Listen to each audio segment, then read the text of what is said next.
Ito po ang pumatay ng kay Abu Sibuyas Lamitan at kay Abdul Jakul Salsalin. Ito po si Abdul Tikol namin. Salin sa plastic, kaya nagiging magbugo. Weg, ang pangalan. Ito po ang kargada na ginamit niya pampatay kay Tiasong Jabonga. Yan po, kitang-kita ang pinampatay niya kay Tiasong Jabonga. Nakatusok pa po na nakalutang, hindi po yan nakabaon. Pero kitang-kita nyo, lumutang. Yan po ang kanyang ginagamit na mahika. Ginamit niya ang kanyang utot para mapatayo ang kutsilyo. Ang galing pa po sumalo ng baso, kung bala ho, magaling sumalo yan. Yan, inom ulit. Ay po kitang-kita ang tinatak niyang agimat na binaon niya sa kanyang pisngi.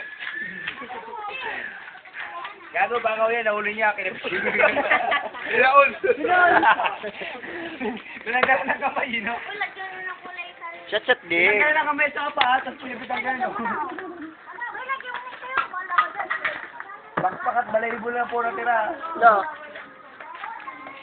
Leo, picture mo ngayong kamay. Ito nga mula natin.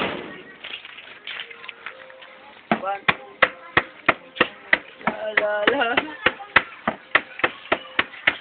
Pabila. Mamaya masasaksak niya na ang kanyang kamay. Ayan, makikita niyo po kung paano magdugo yan. Ngyak.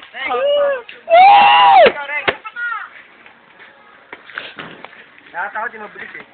Nakakatawa talaga yun. Sino ba yung nagagano'n? Doy! Kung sa katawan mo naregrig yan ni Tak-Tak.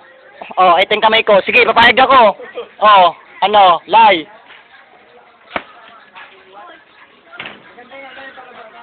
Wag, Reg, wag mong tagalan.